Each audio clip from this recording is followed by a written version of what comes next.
Hi guys, and welcome to another limited review video for Battle for Zendikar here on the Neat Zone Magic channel. This is the final limited review video I'll be doing, and it's going to be a rundown of the archetypes, talking about every two colored combination and what kind of archetype Wizards was kind of pushing for people to go for in that color pair. And I'll discuss which ones I think are more viable, like have more support, and which ones are less viable, just like I did in the Magic Origins archetype video. Also, I'm just going to announce it at the beginning of this video because it's so long. If you haven't entered my Battle for Zendikar draft video yet, not my Battle for Zendikar draft video, that's what I meant. No, my Battle for Zendikar draft giveaway yet, don't forget to enter it. An annotation should come up here showing you how to do that. Also, if you know, this video is going to be very long because I'm talking about 10 different archetypes and lots of cards, but in the description there will be timestamps for each individual archetype, so you can just watch, one archetype at a time. Anyway, let's go ahead and get started. First of all, there's ally-based archetypes, as you probably know. You saw the cards with Rally, and I think for an ally-based deck to be at its best, it has to be white. White has the most allies, and we're going to go through all of the white allies now. This way I don't have to relist them all when I talk about green-white allies or red-white allies or black-white allies. We'll remember all these white allies when I talk about those archetypes. First of all, we have Angel of Renewal, a 6-mana 4/4 with flying. When it enters the battlefield, you gain 1 life for each creature you control. Pretty good card, especially in a slower format like this. She, I guess, is a Scion of Ugin with some upside since it can gain you life and also trigger Rally. So it's a card that I think ally decks will be happy to play. Life gain decks too, which will be black-white, but we'll get to that later. Cliffside Lookout, 1 mana 1/1 ally. Costs 5, and it gives all your creatures +1/+1. This is on my list of cards that I think might trick people. People might think it's better than it is since it's a 1 mana 1/1 with an ability. But it is fairly playable, as one of the weaker cards probably in your deck, but not as one of, you'll end up cutting this more often than you will some of these other allies, is what I'm trying to say. Next we have Expedition Envoy, 1 mana 2/1, the old Savannah Lions, except this one's an ally, so it can trigger all kinds of rally effects and things like that, so you'll be perfectly happy to have that in any white deck, really. It's, pretty good 1-drop. Then we have Core Blade Whirl, the first card on this list with Rally. Whenever it or any other ally enters the battlefield under your control, all your creatures gain first strike. It's important to remember that you don't need a deck full of allies for them to take advantage of Rally. You just need a deck with a lot of allies. I mean, it's going to be pretty impossible to get a deck full of them, but a deck with a good number of allies is going to be really happy. And even on its own, Core Blade Whirl can be pretty good, since if you draw it late game, it can do something by giving your dudes first strike, making it easier for you to swing, and in the early game, it's just a 2-mana bear. And it makes it so your later allies have an effect. Next, we have Core Castigator, a pretty good card, a 2-mana 3/1 that can't be blocked by Eldrazi Scions. Really good rate on a creature, plus, it can't be chump blocked by Eldrazi Scions like every other creature in the format can be. Then we have Core Entanglers, another one with Rally. It's not the most exciting of them. It's basically heavy infantry, which we just saw in Magic Origins. Card that I cut probably 90% of the time. This is, of course, a little better because it has the heavy infantry ability, which is when it enters the battlefield, you can tap a creature an opponent controls. But it also makes it so all your allies have that effect, and that's not bad. I mean, I think Core Entanglers is going to be making decks, but it's not going to be the most exciting of dudes with Rally to have in your deck. Next, we have Makindi Patrol, a 3-mana 2/3, pretty decent rate. Also has Rally, gives all your guys Vigilance, another kind of underwhelming effect, but one that you're happy to have on an already reasonable body, and one that you'll be happy to get triggers out of when you play all the other allies we're talking about. Next, we have Retreat to Emeria, which itself is not an ally, but it does have landfall, and it allows you to put an ally creature token onto the battlefield every time you play a land, which means you get to trigger Rally on all your dudes, whatever Rally creatures you have in play, every time you play a land. So that's pretty great. Next, we have Serene Steward, a 2-mana 2/2. So another bear with a bit of upside. Whenever you gain life, you can pay white, and if you do, you put a +1/+1 counter on target creature, any creature you want. So it's pretty nice, and it's going to be at its best in the black-white archetype, but I'll talk more about that later. Then we have Unified Front. It's not going to be the most exciting in 2-color decks because it has Converge, but even if you're paying 4 and putting 2 allies into play, if you have enough creatures with Rally in your deck, you're going to be perfectly happy to trigger Rally twice and get a couple bodies out there. If you're a 3-color ally deck, it's even better, of course, but that's that. So those are the common and uncommon allies. Dudes you'll see a lot of. Guys worth drafting. Some of them earlier than others. I think Core Blade Whirl, Core Castigator are probably going to be the higher picks on this list, just because they're such efficient, good creatures. But all of them are pretty good. There's also a few white rares to keep in mind that are good with allies. One of them is, of course, Gideon, who'll be good in any white deck you build, no matter what it is. But he's especially good in an ally deck, not because of his first ability, which makes him into a 5/5 indestructible guy, who's also an ally, but the fact that he's an ally is almost irrelevant. There is a red-white rare that cares about how many allies you have, but that's it. But the second ability is what's really ridiculous with your allies. You can trigger all your rally effects every turn as long as you're protecting Gideon by putting a 2/2 white knight ally creature token onto the battlefield, and that white knight token can just chump block and protect Gideon. It can also give you an emblem, which isn't bad with allies, as they're going to be an aggro deck. Next, we have Hero of Gomafada, who's a 5-mana 4/3. Not the best rate, but it makes all your creatures indestructible until end of turn when you play it, and every time you play another ally, it does the same. So pretty crazy. It's a card that'll be good in any deck because it makes your guys indestructible for a turn, but definitely at its best in the ally deck.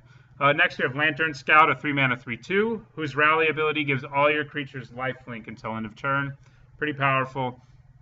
Another card that people play in just about any deck, but obviously it's at its best when you're playing an ally deck, a deck with lots of allies. And then there's Ally Encampment we have here, which really isn't a white card. It fits in every single ally deck. It lets you add mana of any color to your mana pool to spend ally spells, and it lets you return an ally from your graveyard. So pretty good rare for the ally deck if you're in it, especially if you're trying to go like 3-color allies. All right, so we're going to start, by talking about the first 2-color archetype by talking about red-white allies. I showed you all the white allies because all the white allies are going to fit into all of the first few archetypes we're going to talk about. Some fit in a little better, and in specific archetypes, and when they do, I'll mention them. But as usual, Wizards has printed some gold cards in this set that sort of indicate the path they think people can take, or they want people to take when drafting. And in this set, there's usually one uncommon and one rare at a gold with a 2-color combination, and that's sort of what seems to be intended to indicate what kind of deck you should build.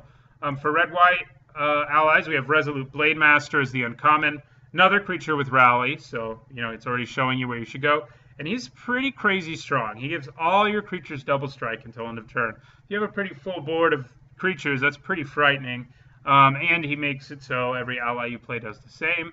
And there's also a rare, Munda Ambush Leader, 4-mana 3/4 with haste. His ally ability lets you dig through your library for ally cards by looking at the top 4.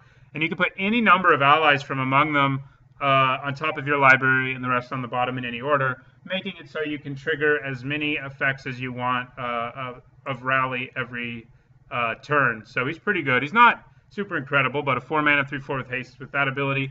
He's obviously at his best if you have a ton of allies. And then finally, we have Angelic Captain. That's the red-white rare I alluded to that actually cares that Gideon is an ally because it will pump Angelic Captain, who's a 5-mana 4/3 with flying, who gets +1/+1 until end of turn for each creature, each other attacking ally you control.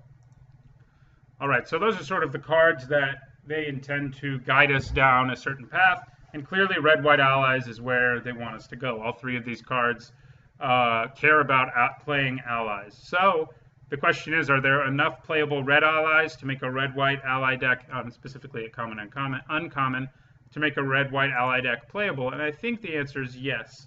I think this will be the most playable most of the time of all the ally archetypes. They're all XW, but I think red-white is the best one. There are a number of creatures with rally. Red has the second most allies, and they have the most creatures with rally other than white, and their rally effects are pretty good. The first of these we have is Chasm Guide, an ally who has, whenever it or another ally enters the battlefield, all your creatures gain haste. So Chasm Guide is a 4-mana 3/2 with haste, basically, and it gives all the rest of your allies haste as well. Next, we have Firemantle Mage, who I thought and do think is one of the better red commons or uncommons in the set. It's a 3-mana 2/2 who gives all your guys menace. So if you're doing that every turn, or every couple of turns, your opponent's going to have a really hard time surviving your swarm of allies in a red-white deck, which we saw can have a really low curve. Next, we have Ondu Champion, which I think is one of the better red commons. It's a 4-mana 4/3 who gives your whole team trample, and he's also an ally, obviously. And every time you play another ally, the rally effect triggers again.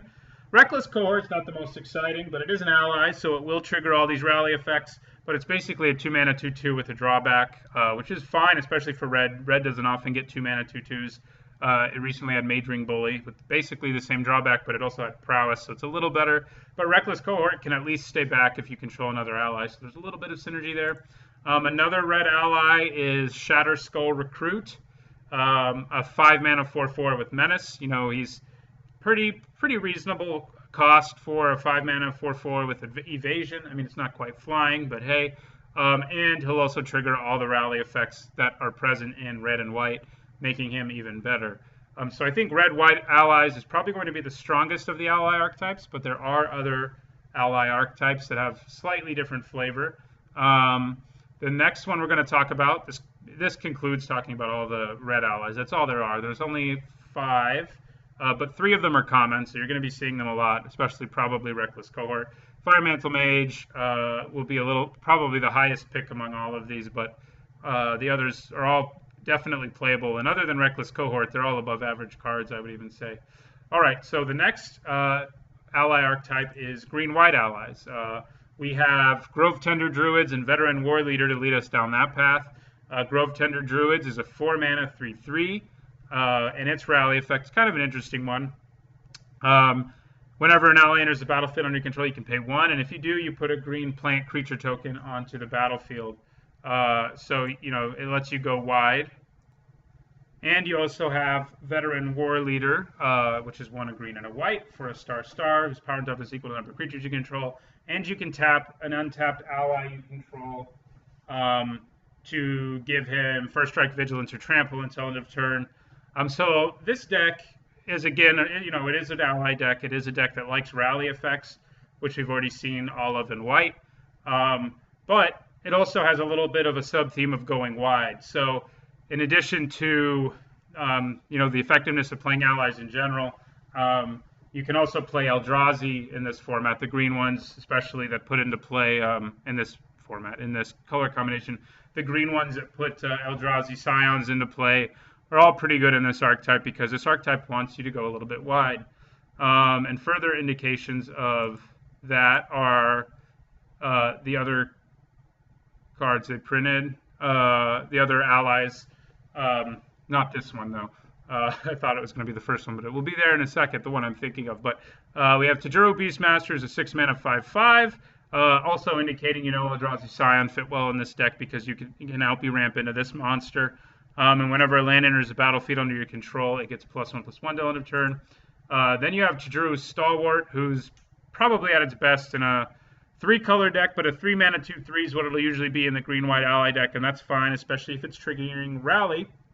And the one Rally card green has at common or uncommon is Tajuru Warcaller, and it has what I think is the strongest Rally effect at common or uncommon in the format. Pumps your whole team by +2/+2 until end of turn. So, that goes with the whole idea of getting out the Eldrazi Scion tokens, which I mentioned. We'll see cards that produce them specifically later, but you know what I'm talking about when I say that. And it goes with ally effects as well. Triggering the rally effects and all the white cards is good too with these 3 allies. But Tajuru Warcaller is kind of like the card you really want to make this deck just go off, so you can just go wide with your Scions and kill your opponent quickly.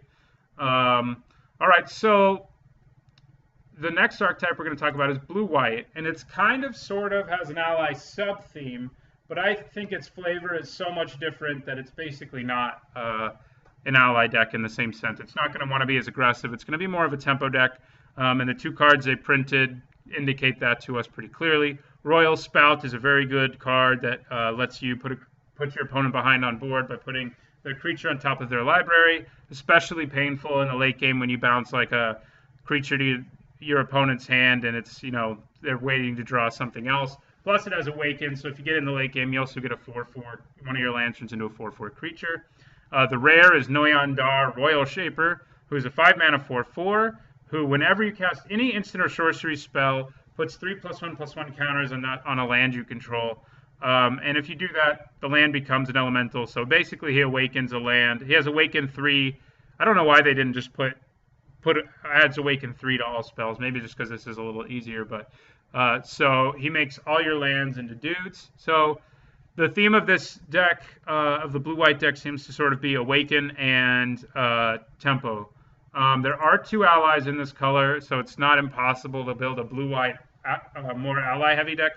Incidentally, Noyan Dar is also an ally, so relevant. There's 3, I guess, in this deck, but 2 at common and uncommon. Coralhelm Guide, who's fine, a 2-mana 2/1 who in the late game can become unblockable. Halimar Tidecaller, who I think will be good, a 3-mana 2/3 who enters the battlefield. You get to return a card with Awaken from your graveyard to your hand, and he gives all your land creatures you control flying. So even Halimar Tidecaller, who is an ally, seems to have an Awaken theme all around. It lets you return an Awakened card to your hand, and it lets your Awakened lands all gain flying. So we're going to look at the blue-white cards that fit into this archetype at common and uncommon. We have Halimar Tidecaller, who I think is kind of the cornerstone of the deck. I think if you can get a couple of these and you're sort of building into this blue-white deck, you're going to be really happy. So we have Clutch of Currents, which I think is a very good card. It's basically the Aven Surveyor of this set, except it's more flexible because you can also play it for 1 to bounce a creature, but later in the game you can pay 5 and get a 3/3 creature, turn one of your lands into a 3/3 creature and bounce a dude.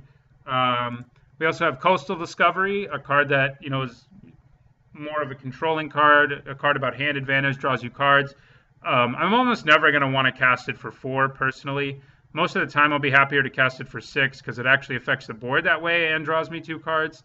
And that's just a really good deal. Like I think I mentioned this in my discussion of the best blue cards in the format, but he basically, if you think of this as a 6-mana 4/4 creature who drew you 2 cards, you'd play that all day. And that's basically what it is, except it's slightly more flexible. If you're really struggling to hit your 5th and 6th land and you really need to draw cards, Coastal Discovery can do it for you. Then we have Rush of Ice. I don't think it's quite as good as Clutch of Currents. They're very similar cards, though. They both remove a creature temporarily and not permanently, and they both have Awaken for 5 mana and make a 3/3 creature. I think Clutch of Currents is better because Rush of Ice doesn't force your opponent into recasting the spell, which is something that can really put the opponent behind on board. So that's important.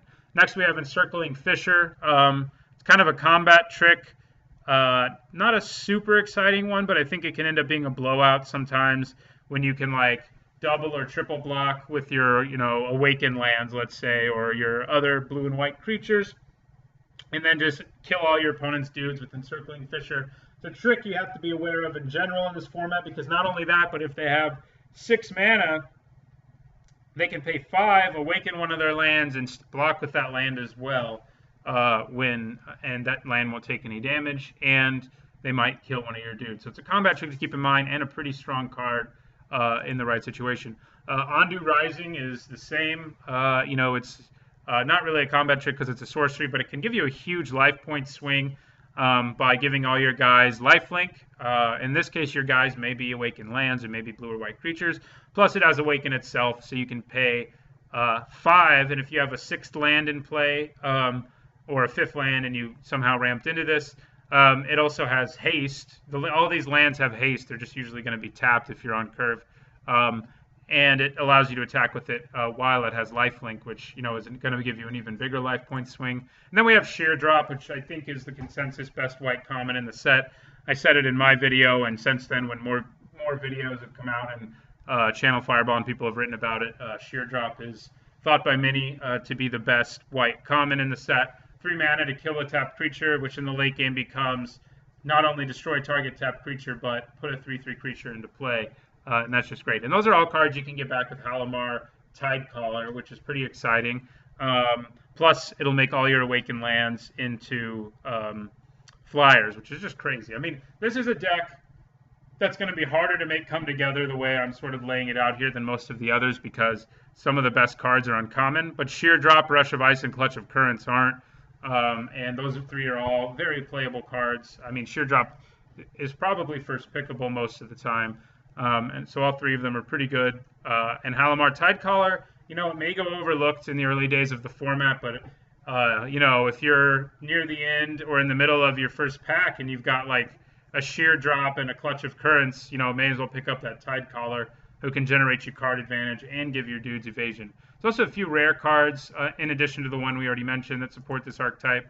Planar Outburst destroys all non-land creatures, so all your Awakened lands won't die. It itself has Awakened too, so you can also get it back with the Halimar Tidecaller, which is just gross. Part the Water Veil, another powerful effect. This one's give you an extra turn. And if you pay 9, you get a 6/6 creature as well to bash into their face the next turn. And Scatter to the Winds, you know, it's cancel, but with Awaken. So, you know, if you pay 6 to counter a spell, it also puts a 3/3 creature into play. I think it's the only card with Awaken that's an instant, although the blue-white rare guy can make all your instants have Awaken. So it's pretty exciting. So this deck looks like it's going to be a lot of fun when it actually comes together, but I don't think there's enough support to make it work all the time.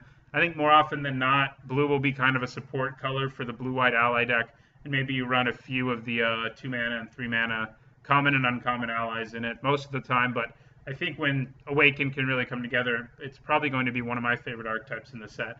Hopefully I can draft a sweet deck around these cards at some point when I'm recording. All right, so now we're moving back to a more ally-based deck. And this one is black and white allies / life gain. So this one has, you know, the first one we talked about is basically aggro, the red-white one. The green-white one is basically go wide, pump everybody. And the black-white one is allies still, like the first two, but also gaining life is good. Drawn as Emissary exemplifies that as a 3-mana 2/2 flyer, who at the beginning of your upkeep, each opponent loses 1 life and you gain 1 life. And then we have March from the Tomb, which is just going to be like a bonkers card if you can make things work out well, because it returns any number of ally cards from your graveyard with converted mana cost 8 or less, and they come immediately to the battlefield. So if you have any rally triggers, they all trigger. So that's pretty exciting, in addition to the fact that you can get back 2 to 3 creatures with this card pretty regularly. And, you know, it's a lot of value out of March from the Tomb. March from the Tomb, definitely not something I would like first pick because the deck has to be open. But if I'm in the second or third pack and I'm in black and white and I have 7 or 8 allies, then March from the Tomb is definitely first pickable, I'd say. All right, so we're going to talk about both allies and other cards that care about gaining life. Most of the allies in black care about gaining life, and there are a few in white that we've already seen that care about gaining life. And I'll bring them back up now to show you the possibilities of this deck. First, we have Bloodbound Vampire, just a 4-mana 3/3. You're overpaying a little, but anytime you gain life, you put a +1/+1 counter on it. So that's any instance of life gain. This dude gets bigger permanently. Next, we have Hagra Sharpshooter, a 3-mana 2/2 ally, who's a pretty nice mana sink. Can help you in combat later in the game by giving stuff -1/-1. Not ultra exciting, but a card that'll probably make the cut more than half the time. Then we have Kalastria Nightwatch, another ally. This one, whenever you gain life, the dude gains flying, or the dudes, rather. So, again, cares about life gain. Then we have Kalastria Healer, one of the few black cards with Rally. And I have to say the black cards with Rally are all kind of not that exciting. Kalastria Healer is kind of in that group. But if you're really doing this, the black-white life deck's really coming together for you, like you have, you know, cards that we've already seen here, like Bloodbound Vampire and Kalastria Nightwatch. You have 1 or 2 of each. Plus you have Kalastria Healer. Things get really crazy because you play your Bloodbound Vampire, who immediately becomes a 4/4 because it triggers Rally itself. And, you know, the Nightwatch gains flying till the turn, but your opponent also loses 1 life. So Kalastria Healer is not one. Like the first 3 of these I'd play in most decks because they're decently costed cards. And of course, Bloodbound Vampire and Kalastria Nightwatch are better if you have, you know, a handful of life gain effects, but they're good anyway. If not amazing. They're definitely not amazing, but they're fine. Next, we have Nirkana Assassin, another one who cares about life gain. Gives itself death touch every time you gain life. So this can be kind of nice if you have instant speed life gain going on in your hand. You can sort of surprise your opponent or scare your opponent. You know, in the early game, your opponent may just be taking damage or holding guys back if you're leaving up mana that could potentially gain you life. And then we have Malakir Familiar, the first of these who is not an ally but cares about life gain. 3 mana, 2/1 with flying and death touch, already good. I consider this one of the better black uncommons in the set, either the second or third best one. And whenever you gain life, Malakir Familiar gets +1/+1 till end of turn. So it's not permanent, but it does get buffed every time you gain life. If you can imagine having the gold card, the 3 mana 2/2 flyer who gains you 1 life and takes away life of your opponents every turn with these cards, things would get really nutty. You know, that's not going to happen all the time, but it would be a lot of fun to have a life gain trigger every turn. Next, we have Retreat to Hagra, a 3 mana enchantment. It's the landfall enchantment, the retreat enchantment for black. Again, this one's one of the more powerful of the retreats, I think, because it can give one of your creatures +1/+0 and death touch, which in a lot of board states your opponent just won't block. So they have to play completely differently to deal with the fact that one of your guys might have death touch, so they can leave back a guy that they might not normally. And it can also drain your opponent for 1 life. So it's another effect that can be happening a lot. And Bloodbond Vampire, Kalastria Nightwatch, and Malakir Familiar especially will be happy with that situation. And then we have Vampiric Rites. I think is going to be a pretty strong enchantment in the deck, 1 black mana enchantment. And it lets you gain 1 life and draw a card every time you sack a creature for 1 and a black. So, you know, pretty decent effect, especially like in response to removal. If you have this in play and your opponent has removal, they're going to be pretty sad, I can say, but because you can just replace the card anytime they play a removal spell. But it's also another way to gain life easily. And then there's Zulaport Cutthroat. I think it and Kalastria Healer basically only work if you got like the nuts version of this deck. I think Zulaport Cutthroat's actually better in the black-green deck that runs a lot of Eldrazi Scion, because you know, if he dies, he triggers a life gain effect, but he's also a 2 mana 1/1, which is just god awful. So not a big fan. But there are also white cards that care about life gain or help you gain life. We have Angel of Renewal, who we've already seen, gives you 1 life for each creature you control. So that trigger will also make all the cards we've already mentioned happy. We've got Courier Griffin, a 4 mana 2/3, who gains you 2 life. We've got Ondu Rising, which we just saw. It gives all your guys lifelink, which is going to be a lot of fun for cards like Bloodbond Vampire. I guess that's the only one that gets really affected by that effect, actually, because it'll get bigger permanently. The others won't get bigger permanently, but gaining life is good in general. Helps. It's a big swing, so Ondu Rising is good. Serene Steward. This one will matter with Ondu Rising. We've seen him already as well. It's another ally, and it's 1 and a white for a 2/2. Whenever you gain life, you can play 1 white mana, and you get to make anything a little bit bigger with a +1/+1 counter. So those all, you know, there's a lot of life gain synergies. We've seen a common and uncommon. That's all we're talking about right now. We also have Stonehaven Medic, a 2 mana 1/3. You know, decent, nothing amazing, and it can also gain you 1 life every turn. This is another card that I think is going to be at its best only if you end up with like 2 Bloodbond Vampires, 2 Kalastria Nightwatches, and like 2 Malakir Familiars. I think then you're going to be, and let's say Serene Steward too. I think otherwise it's more of a sideboard card. It can help block early aggression and gain you some life, you know, that could be relevant in the long game. We've also got Tandem Tactics, which I think is one of the better combat tricks in the set, because it can pretty easily 2-for-1 an opponent, blow out your opponent. Plus it gains you life, so it is an instant speed way of giving Nirkana Assassin, for example, death touch, or making Bloodbond Vampire a little bigger. Same with Malakir Familiar. You can give Kalastria Nightwatch flying too, I guess. So that's pretty great. And then there's also a land that fits into this, and it's Blighted Steppe. It's you know, there's a cycle of blighted lands. This one fits into its archetype better than most of them do, into an archetype better than most of them do. It is probably the weakest of all of them, but if you've really got this deck rolling, it can gain you 2 life for each creature you control and give you another life gain trigger to benefit all the guys we just talked about. There are also a few rares that support this archetype. They are Lantern Scout, who we've already seen. Most of the creatures we just talked about are allies, so it already sort of fits easily and organically into the deck anyway. Plus, it gives you life gain triggers that benefit your creatures. And then there's Felidar Sovereign, who's a reprint and can actually just win you the game if you get to 40 life. I don't think that's going to be happening all the time, but if you end up with a crazy version of this deck, it seems entirely possible. And then there's also Defiant Bloodlord, another card who I'd say has the caveat of you have to really have a huge number of life gain effects to make running Defiant Bloodlord reasonable. I think he's going to be overrated by some people. I'd say only take him like if you've got 8 or 9 life gain effects, something crazy like that. Like you'd need a lot of them, and that's probably too many to cram into a deck to begin with. But I think there will be occasions where Defiant Bloodlord works. I mean, if you have Felidar Sovereign and Defiant Bloodlord in play, your opponent's going to be dead pretty fast, that's for sure. All right, so that does it for all the ally-based strategies, all the XW strategies. There are no white Eldrazi, so it's kind of a flavor thing. You know, all of the white creatures are allies. They're fighting the Eldrazi. And all of the, so they don't have any Eldrazi themselves. Every other color does have Eldrazi, though. And most of the other archetypes are all Eldrazi based as opposed to ally based. Not all of them, and we'll see that, but many of them. The first one we're going to talk about is the green-black Scion Ramp / Sacrifice deck. Here are the cards that Wizards has given us to show us what this archetype is supposed to be.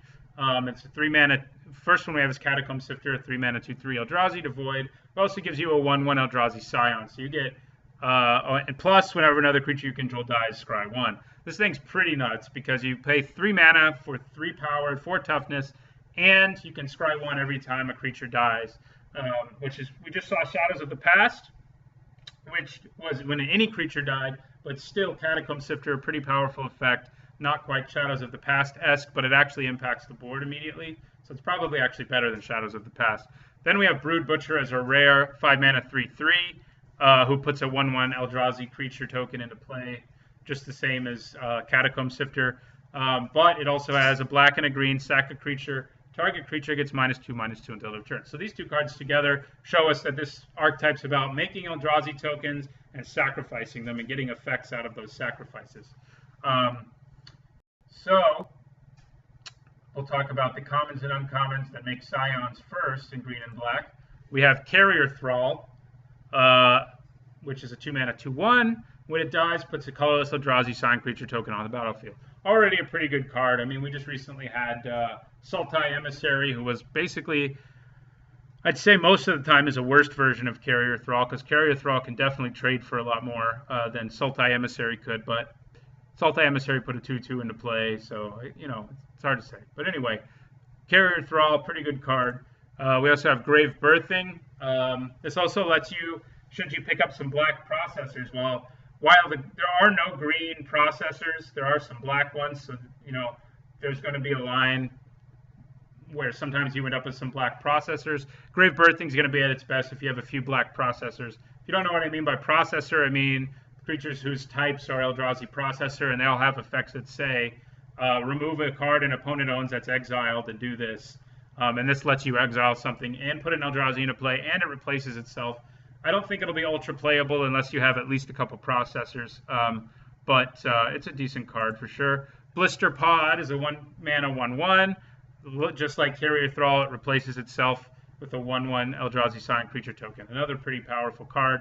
Also has Brood Monitor, a 6-mana 3/3, who puts 3 1/1 Eldrazi's into play, so it's 6 mana for 6 power. We also have Call the Scions, 3 mana to put 2 colorless Eldrazi Scion creature tokens onto the battlefield. Eyeless Watcher, a 4 mana for a 1/1 who puts 2 Scions onto the battlefield. Void Attendant.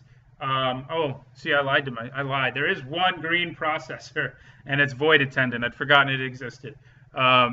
But so if you have this and a couple of the black processors, who we'll talk about more in the more processor-focused archetypes, running Grave Birthing makes sense. This one lets you remove a card from exile to put a Scion onto the battlefield, and it's a 3-mana 2/3, pretty decent. In addition to having sort of a sacrifice theme, it's also important to note you could build a pretty good ramp deck with this. Green has a bunch of ramp cards, and the Eldrazi Scions can help you ramp. First, though, we're going to talk about sacrifice, synergies, and outlets. We have Altar's Reap. Normally, it's not a super amazing card, except for the fact that it's an instant, so you can use it in response to removal. But if you can use it to get rid of, you're sacking an Eldrazi token to draw 2 cards, then you're going to be really happy, especially if you have some other sacrifice synergies, like getting to Scry 1, like we already saw. We also have Bone Splinters back. Another effect that's at its best when you can sacrifice a basically meaningless Eldrazi Scion token for, killing their 10/10 or whatever you're killing with it. Vampiric Rites, which you've already seen is a sacrifice outlet that works well in this deck. Giving up an Eldrazi Scion to gain a life and draw cards, pretty nice. Also have Voracious Null, who will happily eat your Eldrazi Scion or any other creatures to make itself get 2 +1/+1 counters. Unfortunately, that can only happen as a sorcery. We also have Zolaport Cutthroat, and I think this is where he's going to be at his best, is when he's in a green-black deck that has like a ton of Eldrazi Scions, because you can really just kill your opponent with them. I mean, he's still a card that I think gets cut unless you've really hit a critical mass of Eldrazi tokens, but I think when you do, he's going to be pretty nuts. And there's also Rot Shambler, who is also at its best in a deck featuring all of these sacrifice effects, because he just gets bigger and bigger.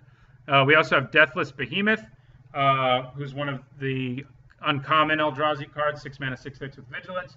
You can sacrifice 2 Eldrazi Scions to return him from your graveyard to your hand. So again, you can get rid of some of the Scions you crank out early with all the cards we just talked about and get back your big monster from your graveyard. And I also wanted to talk about good stuff to ramp into.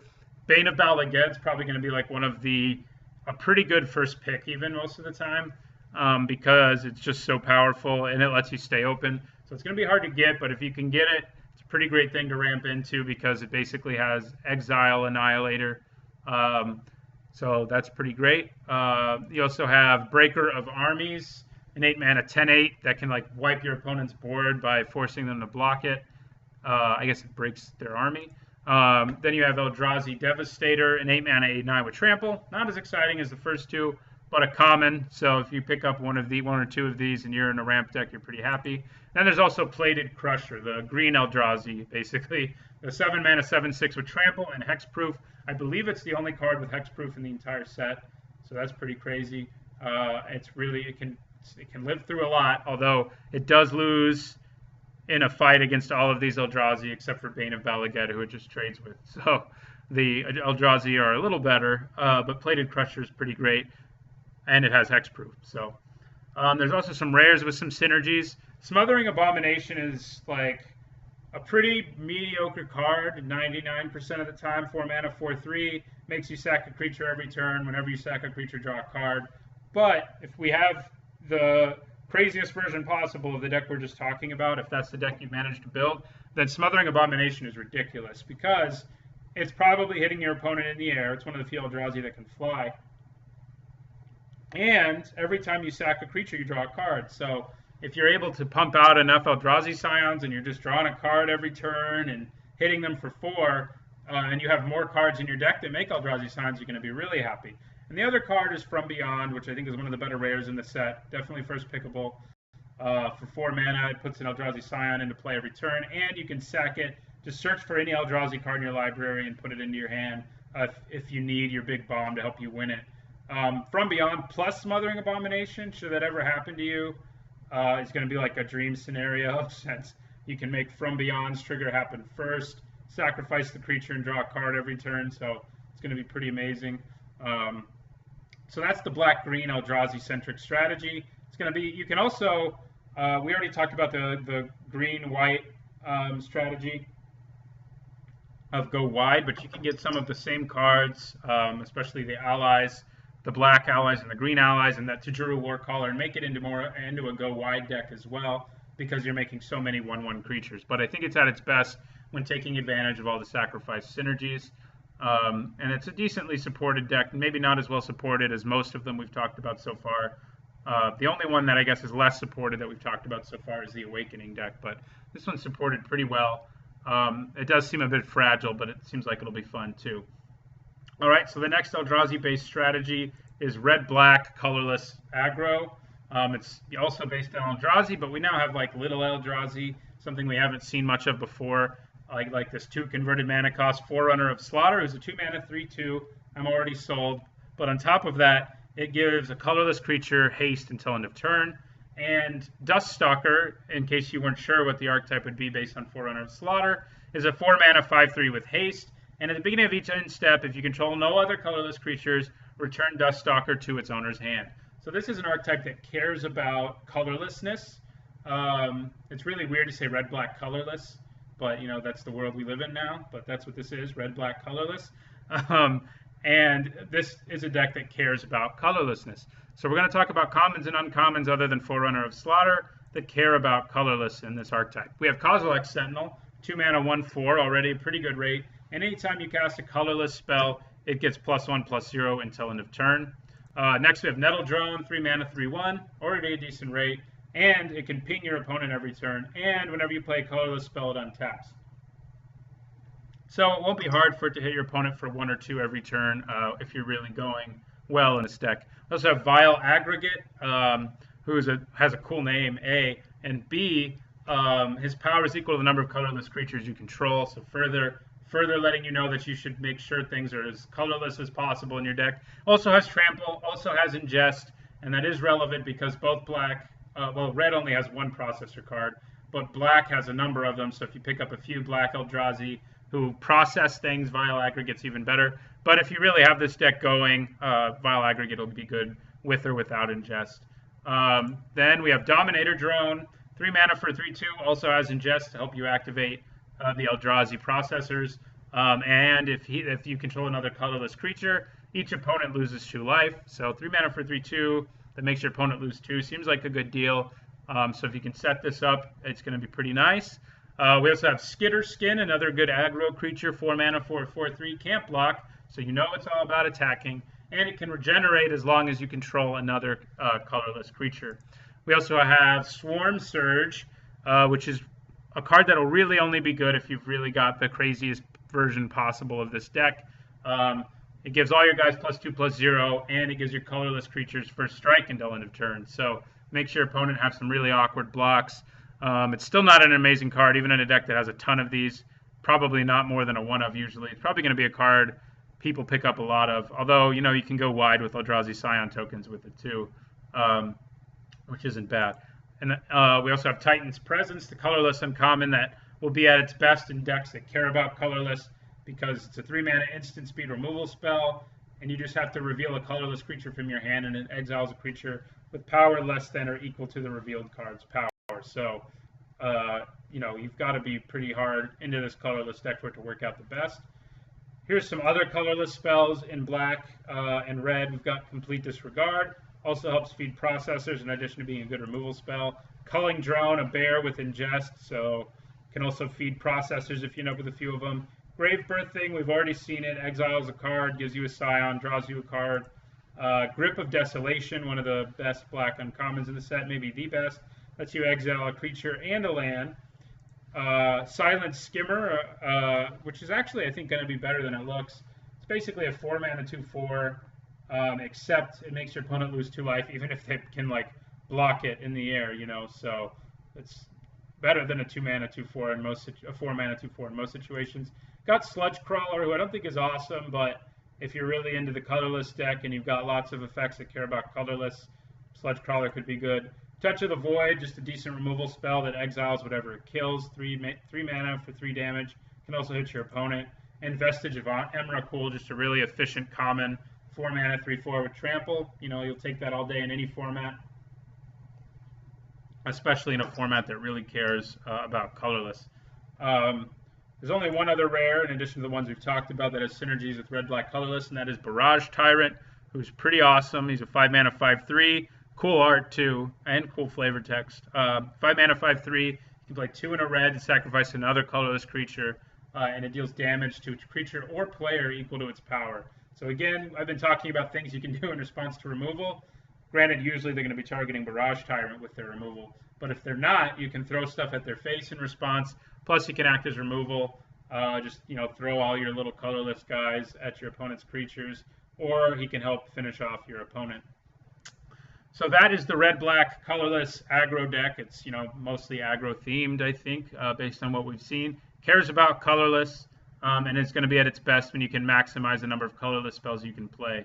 I didn't mention black creatures in this that have that are processors, but they fit into this deck just as well, and we're about to see them anyway. So the next archetype we're going to talk about, another Eldrazi-based archetype, is black, blue, ingest, and process. Now, there are Eldrazi in every color, not every color, not white, for example, but in most colors that have ingest, and there are processors in almost every color other than obviously white again, but black and blue have a critical mass of both. This is going to be the archetype that can take the best advantage of ingest and the best advantage of process for the same reason, but there's more cards with more processors combined in blue-black and more ingest creatures combined in blue-black than in any other color pair by quite a lot. You can see they were supporting this one a lot, just like there are red-white allies, because they decided to print 2 rares, one's a mythic, I guess, and 1 uncommon to support it, instead of just like 1 rare like a lot of the others have. And we've got Ulamog's Nullifier, who's sort of like a Mystic Snake version 2.0. Very cool and flavorful in the deck, in the format. 4 mana, 2/3 with flash is already fine, but it can fly. And if your opponent has 2 cards that have been ingested or exiled by other means, you can counter a spell, hard counter a spell for 4 with it. And that is pretty awesome. We just recently had, what was its name? The 1 blue, 2/1 with flash who can counter a creature spell. And it had exploit. It was pretty good in its format, and Ulamog's Nullifier will be good as well. It does need to be in a deck that can exile a lot of crap, but blue-black can, in fact, do that. Fathom Feeder is the rare. 1 and a red for a 1/1 with Death Touch and Ingest. And it has a pretty strong ability, Mana Sink late in the game, where you can just draw a card and make your opponent exile the top card of his or her library for your processors to eat. That's going to be the ideal use of the card. The other pro about it is that it can trade with absolutely anything thanks to its Death Touch. So I'm glad they put that on there. If they didn't have it on there, it'd be kind of a weird card. And the Mythic is Sire of Stagnation, a card I like a lot. 6 mana, 5/7. Already fine with that. Not on a Mythic, though, of course. But it also has, whenever your opponent plays a land, it's got this sort of reverse landfall effect. They have to exile the top 2 cards of his or her library. Again, helps feed your processors. And you draw 2 cards. So if your opponent wants to try to play out bigger things after you drop your Sire, you're going to draw at least 2 cards and exile at least 2 things. And in some situations, it'll be even more. So we'll talk about commons and uncommons in blue and black and exile stuff. We're back with Complete Disregard here. Exiles a creature with power 3 or less. Great removal spell at its best in this deck that can process what gets exiled. Culling Drone we just saw as well. It's an Eldrazi drone. The drones are the ones that have ingest. So it's just a 2 mana bear that ingests things to feed your processors later on. Got Dominator Drone again, a 3 mana 3/2 who ingests things and has some synergy anyway with the colorless. So I think Dominator Drone will be good in a lot of decks. But it's a common, so it shouldn't be hard to get 1 or 2 of them in your decks. Grave Birthing, which you've already seen, exiles a card from your opponent's graveyard, gives you a Scion, and lets you draw a card. Sludge Crawler has ingest. It's one of the less exciting of the guys with ingest, I think, but it is a big mana sink in the late game, which is relevant. And then we move to blue, where we have one of the better ingest creatures, a 3 mana 1/4 with well, of course it has Devoid, but it has ingest and it can't be blocked. So it's also going to be good with enchantments, which there aren't a lot of in this format, but with pump and combat tricks and stuff. Although black and blue don't have a lot of that to begin with. But it's going to be a way to constantly peck away at your opponent and make sure your processors have things to process. Also have Mist Intruder, another ingester with flying, with the evasion, in this case flying. It can also keep pecking away at your opponent and giving you things to process. Also have Ruination Guide, who's like probably the cream of the crop of these guys with ingest. It's up there anyway because it's a 3 mana 3/2 with ingest, but it also makes all your other Eldrazi creatures and artifact creatures outside of this format anyway, +1/+0. So it makes them all hit harder. Also pretty good with Benthic Infiltrator. And there's also Salvage Drone, a 1-mana 1/1 with Devoid and Ingest. And when it dies, you can draw a card, and if you do, you discard a card. So he's all right, not ultra exciting. There's also Spell Shrivel, a counter spell that lets you exile whatever you counter with it. There's also Titan's Presence, which we've already seen, lets you exile the creature you destroy with it. Scour from Existence, just a big, dumb removal spell. I mean, it's a very good removal spell. Costs 7, can hit anything. Going to be great in any deck, but at its best when you can process whatever you exile. So now we're going to talk about the common and uncommon processors at blue and black. We've got Cryptic Cruiser, 4 mana for a 3/3, and you can put in a card you've exiled into its opponent's graveyard, and tap a creature. Not the most exciting of Eldrazi of processors, but we're gonna trust me, there'll be better ones. Like Murkstrider, for example, who's a common, costs the same as Cryptic Cruiser for a 3/2, and if your opponent has a card in exile, which we hope it does, you get to put it in your opponent's graveyard and bounce a creature. So it's our Separatist Void Mage in this format, but I think in some situations will be even better because it hits so much harder. Also have Oracle of Dust, 5 mana, 3/5, already an okay rate. Lets you process cards and draw a card and then discard a card when you do it. Okay effect, not amazing, but it's common, pretty good for a common. Ulamog's Reclaimer, another one that I think is strong. I think Murkstrider is the strongest of the ones we've seen, other than the gold ones we talked about already. It's a 5 mana 2/5, and it lets you process a card and return an instant or sorcery card from your graveyard to your hand, so like a removal spell. Got Mindraker. This one is 4 mana for 3/3, lets you process a card an opponent has so that you can make your opponent discard a card. We've got the big dumb Ruin Processor, 7 mana 7/8, can gain you 5 life when you exile something. Unexile something. Not ultra exciting, but if you're in a deck that can afford to play, you don't have any other 7-drops and you've got a Ruin Processor and you've got lots of exile effects, it's certainly worth considering. Ulamog's Despoiler lets you process 2 cards when it comes into play, and if you do, it becomes a 9/9. So that's one of the bigger payoffs in the format too, for playing this deck. But the commons that are the common Murkstrider, I think, is what can really drive this deck. Mindraker and Oracle of Dust are both fine too, but they're not quite Murkstrider. There are some other rares, in addition to those we've already talked about, that have blue-black synergies, archetypes for this, synergies with this archetype. We have Blightherder, who is a 5 mana 4/5, who lets you process 2 cards you've exiled from your opponent and put 3 1/1 colorless Eldrazi Sign creature tokens into play. So you end up paying 5 for 7 mana. I think in most situations, the Ulamog's Despoiler is actually better, but Blightherder is pretty good anyway. We also have Wasteland Strangler, who's our new rare, enter the battlefield, kill a dude card in this format. There's almost always one of those. This one's a 3 mana 3/2. If you process a card, it gives something -3/-3. There's also Oblivion Sower, who's also good in the ramp decks, but as a 6 mana 5/8, it exiles 4 cards from your opponent's library, which is going to be a lot of food for your processors, because you're not just going to hit lands with it. So yeah, so that's the blue-black Eldrazi-based strategy, colorless-based strategy. It's going to be all about ingesting and processing, and it's going to be a lot of fun. I'm looking forward to it. I think it has a good amount of support. I mean, this isn't a deck that's always going to have just the cards we talked about. It's going to have things outside of it, but you're going to end up with a lot of these synergies in your deck, and I think it'll be a lot of fun to play. The next Eldrazi-based strategy is a blue-red colorless deck. This one's a little harder to pin down than the ones we've talked about so far.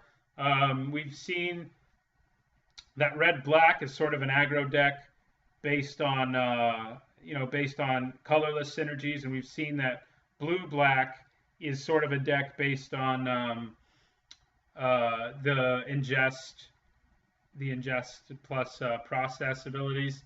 And blue-red colorless is kind of a little bit of both. It's sort of like a more mid-rangey version. The processor one's a little more controlling. The black-red one's the most aggressive, and this one's sort of in the middle. We can see with Herald of Kozilek, which is a 3 mana 2/4, already a good rate. Makes all your spells cost 1 less to cast. Not all, but all your colorless spells. And we also have Brutal Expulsion, Pretty good card.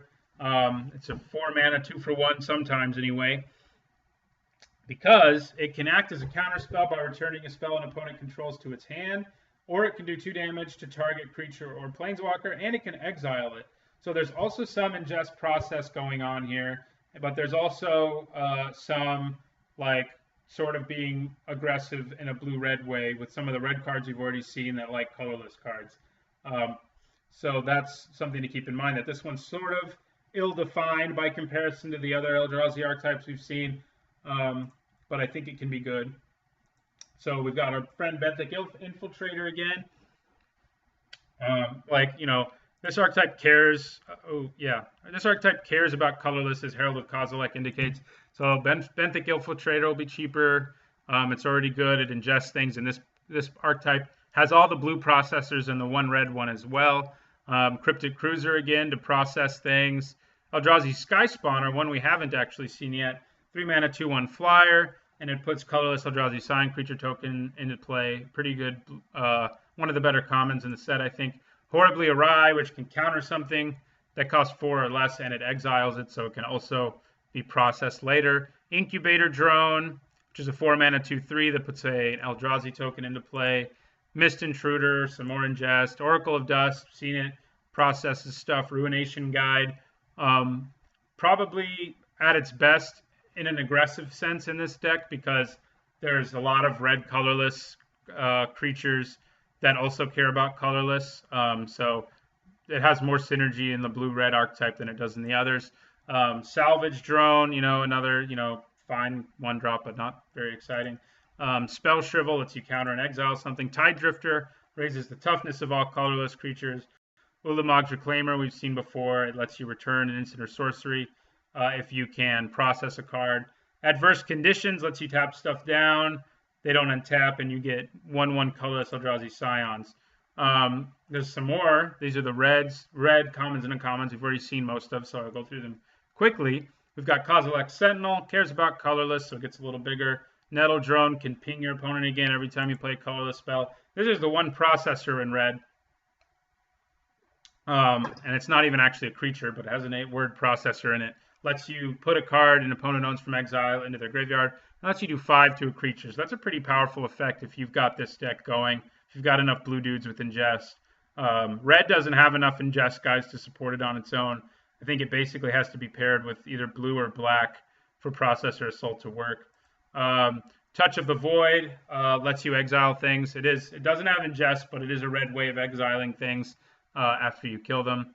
We also have Vestige of Emrakul, again, just the efficient creature. Vile Aggregate, the only red creature with ingest, but it gets huge the more colorless creatures you have. Here are some rares that work well in blue-red colorless. We have our friend Barrage Tyrant again. Also Serpentine Spike. I think it'll be at its best in this deck because it can feed a lot of your guys with ingest. It'll also work okay in the black-red deck, but that one's not going to want 7 drops as much as this one is.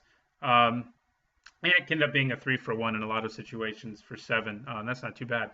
I guess they decided that Cone of Flame was too good, huh? Because this is like a slightly better Cone of Flame for a bunch more mana. We also have Drowner of Hope, who's at his best maybe in this deck. Has a 6 mana 5/5, puts colorless Eldrazi into play, lets you tap stuff. All right, so the next archetype is not an Eldrazi-based archetype. We finally made it out of there. No more allies, no more Eldrazi-based archetypes. The last few archetypes are their own archetypes. They're outside of those two sort of classifications. And the first of them is green-blue-based ramp / converge. It's not entirely free from the Eldrazi because blue-green has a lot of ways of making Eldrazi Scions. So that's one way for you to ramp. That's important. But this archetype also has the best potential. It has the most decent cards with Converge, and it has the most potential for getting you like 3, 4, 5 colors of mana, so Converge can be at its best. Skyrider Elf indicates that to us. It's the uncommon they printed. X, a green and a blue. Enters the battlefield with +1/+1 counter on it for each color of mana spent to cast it. So in an ideal world, you're playing a 4 mana 4/4 flyer. If you're just playing it in a blue-green deck, it'll be a 4 mana 2/2 flyer. And if you can get 3 colors out there, it'll be a 4-mana 3/3 flyer, which is a good deal. We also have Bring to Light, which I think is probably going to make waves in Constructed, so it's probably going to be worth something. So it might be hard to grab, but it's a pretty strong card. It's one of the better tutors they've ever printed, one of the more unique ones too. Its Converge effect lets you search your library for a creature, instant, source, or sorcery card with converted mana cost less than or equal to the number of colors of mana spent to cast Bring to Light, and you get to play that card without paying its mana cost. So you can search your library for a lot of things. If you have Converge, full powered Converge for 5, you can search for a lot of things. But even if you're only doing it for 3 or 4, sometimes it's going to be a good effect. Definitely going to be better in Constructed, though, than it is going to be here. All right, so let's talk about the ramping and color fixing that green has. It has Lifespring Druid, a 3-mana 2/1 that can add 1 mana of any color to your mana pool. Important for Converge, important for ramping. Seek the Wilds, not an amazing card. You know, it's a green card draw effect that doesn't impact the board, but it does let you try to hit lands you need to be able to have Converge. Swell of Growth, which is a pretty cool card. It's probably going to be at its best in the red-green landfall deck that we're going to talk about next, but it's going to be good in this deck too. It's a strong combat trick that also lets you put a land card from your hand onto the battlefield, so it helps you ramp in that sense. Sylvan Scrying lets you search your library for any land card, basic, non-basic, doesn't matter. Put it into your hand and shuffle your library. We also have the ubiquitous Evolving Wilds, which seems to be always printed now, which is kind of unoriginal, but hey, it's a card that works. It's always nice to have easy color fixing at common, and Evolving Wilds does that. We also have the Greenland Fertile Thicket, which lets you look at the top 5 cards of your library, reveal a basic land from among them, and put it into your hand, so it can also help you hit lands you need. We have another one of these Blighted cards. This one lets you sack it for 4 and search for any 2 basic land cards and put them onto the battlefield tap. So basically, it's an explosive vegetation that can be a land for a while, which is actually a pretty good card if you're going for ramp. Natural Connection lets you search for any basic land card, put it on the battlefield tapped, and shuffle your library.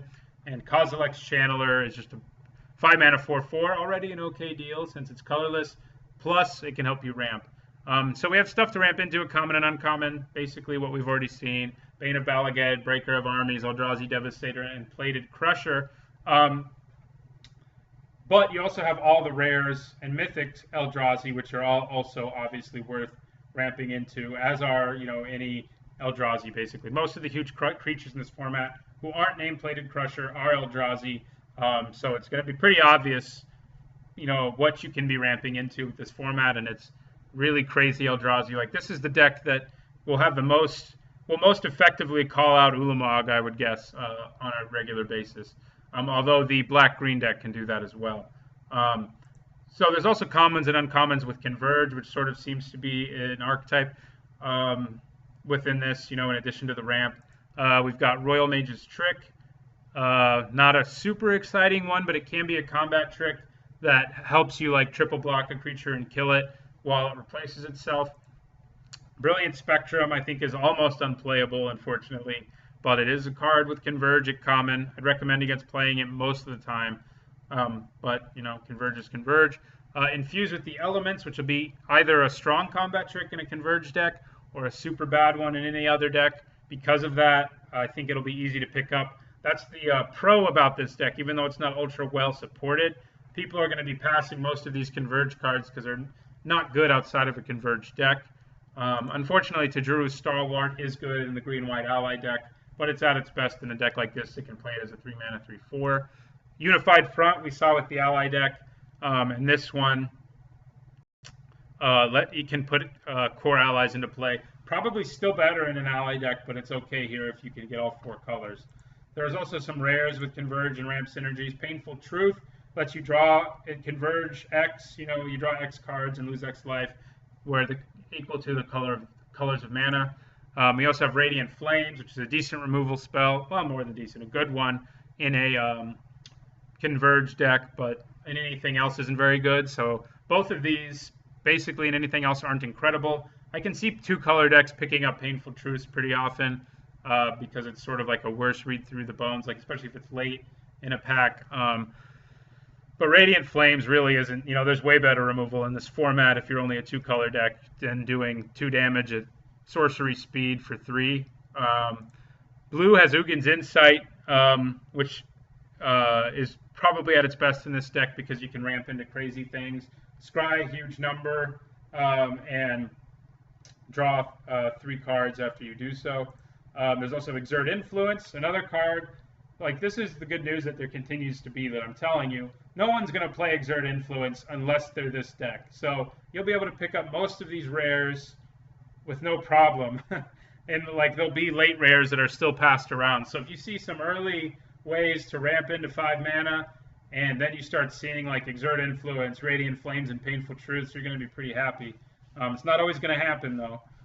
There's also Beastcaller Savant, who can help you color fix and is a decent card in general, as well as Nish's Renewal, which can also help you color fix while also helping you ramp, while also gaining you life to give you more time to play it. Unfortunately, Woodland Wanderer, who I think is the best card with Converge in the format, he's actually going to be picked up by just about anybody, because anybody in a green deck anyway, because any green deck with another color could pretty easily play him as a 4-mana 4/4 with Vigilance and Trample. Obviously, if you've got this deck rolling, you can make him even crazier. You can play him as a 4-mana. Math's hard. You'd be spending 4 colors of mana on him ideally, so it'd be a 4-mana 6/6 with Vigilance and Trample. So that's just crazy. But there are lots of rares with Convergent Ramp synergies, and most of them aren't very good anywhere else. So this deck will come together occasionally, often on the strength of what basically bad rares are open that'll let you play it. But I think most of the time, the blue-green deck will be its usual sort of ramping strategy more than it'll be a converging strategy. All right, so we're on to the last archetype, which is red-green Landfall. Another one that does not care about Eldrazi. Red-green Landfall got kind of shafted. It doesn't have a rare. It only has a mythic, but it does have a good uncommon. And these are those 2 cards. Grove Rumbler, 4 mana, 3/3 with Trample. And it has Landfall.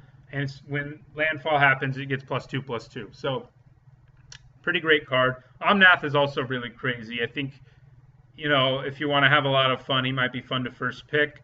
I guess it also has sort of an elemental theme, which is something I only just noticed as I'm doing this video. So, add that to the list of things red-green has going on in it.